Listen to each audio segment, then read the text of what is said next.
Hello, Bacho. Let's read this question. So this question says, system shown in the figure is released from the rest when spring is unstressed. Pulley and spring is massless and friction is absent everywhere. The speed of 5 kg block and 2 kg blocks. The speed of 5 kg block when 2 kg blocks leaves the contact with the ground. Take force constant 40 newton per metre and जी की value question में given की हुई है।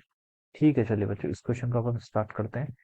तो we can write down the key concept of this question. देखिए, इस question को ना मैकेनिकल एनर्जी कंजर्वेशन से सॉल्व कर लेंगे, या फिर चलिए वर्क एनर्जी थ्योरम से भी सॉल्व कर सकते हैं। किससे? वर्क एनर्जी थ्योरम से इस क्वेश्चन को सॉल्व करते हैं। ठीक है बच्चों, देखिए वर्क एनर्जी थ्योरम क्या बताती है? वर्क एनर्जी थ्योरम बताती है कि work done by all the forces किसके इक्वल होता है? आपका चेंज इन काइनेटिक एनर्जी के इक्वल होता है। ठीक है, work done by all the forces is equal to change in kinetic energy. Change in kinetic energy क्या होता है? इनिशियल माइनस फाइनल के इक्वल। ठीक है, अब बताना, देखिए स्पीड बतानी 5 केजी ब्लॉक की when 2 kg blocks leaves the contact with the ground। ठीक है, जब भी क्या करेगा, ग्राउंड के साथ कांटेक्ट को क्या करेगा, लूज करेगा। यहाँ पर आपकी एक पुली है। ठीक है, ये आपकी पुली है। यहाँ पर आपकी एक स्प्रिंग है। ठीक है, 5 kg का ब्लॉक यहाँ पर देखिए इससे ऐसे अटैच कर रखा है। दूसरा एंड पे देखिए आपको यहाँ पर ऐसे 2 kg का ब्लॉक है ऐसे। ठीक है, this is 2 kg block. Okay, ये आपका ऐसे ग्राउंड पे रखा हुआ है। ठीक है, तो देखिए ये 2G है, 2 kg है, तो 2G फोर्स डाउनवर्ड डायरेक्शन में लगेगा। ठीक है बच्चों, देखिए 2 kg block leave the ground का क्या मतलब है? यहाँ पर जो नॉर्मल फोर्स होगा बच्चों, वो जीरो के इक्वल हो जाए। वो जीरो के इक्वल कब होगा? जब इस स्ट्रिंग में टेंशन की वैल्यू होगी वो 20 न्यूटन के इक्वल हो जाएगी। जब ये 20 न्यूटन के इक्वल हो जाएगी, जस्ट उसके बाद हम बता सकते हैं, जैसे ये थोड़ी सी इंक्रीज होगी, ये ब्लॉक क्या कर जाएगा, आपका लीव कर जाएगा। ठीक है, तो कंडीशन क्या पुट करेंगे? टेंशन की वैल्यू 2G के इक्वल होनी चाहिए। यहाँ पर टेंशन क्योंकि मासलेस स्ट्रिंग है सॉरी, तो यहाँ पर भी आपकी टेंशन क्या होगी? टी होगी। और इस टेंशन के कारण स्प्रिंग में क्या होगा? आपका एक्सटेंशन होगा। क्या होगा? एक्सटेंशन। ठीक है, एक्सटेंशन के कारण इसका डिस्प्लेसमेंट होगा नीचे की तरफ। ठीक है, तो बच्चों देखिए यहाँ पर से टेंशन कितनी आ रही है? टेंशन यहाँ से 2G के इक्वल होगी, यानी कि 20 न्यूटन के इक्वल। ठीक है, और इसके कारण इसमें एक्सटेंशन आएगा। ठीक है, एक्सटेंशन देखिए कितना आएगा? एक्सटेंशन हम लिख सकते हैं कि X is equal to 20 newton, magnitude wise अगर लिखो। ठीक है, के की वैल्यू क्वेश्चन में गिवन करके कितना? 40 newton per meter into X is equal to कितना? 20। तो बच्चों एक्स यहाँ से आपका 20/40 यानी कि 0.5 मीटर आएगा। ठीक है, तो इसमें क्या आएगा? आपका एक्सपेंशन हो जाएगा कितना? 0.5 मीटर का। इस जो आपकी स्प्रिंग है इसमें 0.5 मीटर का क्या आएगा बच्चों से? एक्सपेंशन हो जाएगा। ठीक है, अब बच्चों देखिए, अब आप यहाँ पर क्या करना था आपको?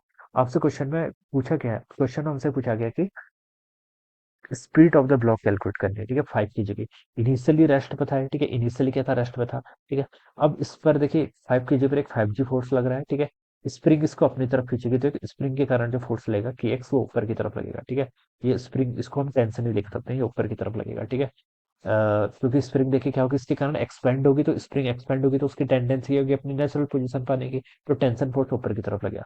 तो बच्चों देखिए यहाँ पर अगर मैं इस 5 kg के ब्लॉक की बात करूँ, ठीक है, तो देखिए इस पर देखिए आपका कौन कौन से फोर्स यहाँ पर वर्क डन कर रहे हैं। एक तो देखिए इसमें एक्सपेंशन हुआ है। ठीक है, तो ग्रेविटी के कारण वर्क डन आएगा। स्प्रिंग अटैच्ड है तो स्प्रिंग का वर्क डन आएगा। ठीक है, और ये किसके इक्वल होगा? तो देखिए बच्चों यहाँ पर लिख सकते हैं work done by all the forces. कौन कौन से फोर्सेस? ग्रेविटी और स्प्रिंग फोर्स। पहले ग्रेविटी के कारण वर्क डन देखिए बच्चों, ग्रेविटी के कारण वर्क डन देखिए कितना होगा? इसका मास mg है, डिस्प्लेसमेंट नीचे का हुआ है, तो वर्क डन क्या आएगा? Positive. This is work done by the gravity plus work done by the spring. ठीक है, स्प्रिंग फोर्स ऊपर की तरफ लगा रहा है, डिस्प्लेसमेंट नीचे हो रहा है, तो उसका वर्क डन माइनस में आ जाएगा।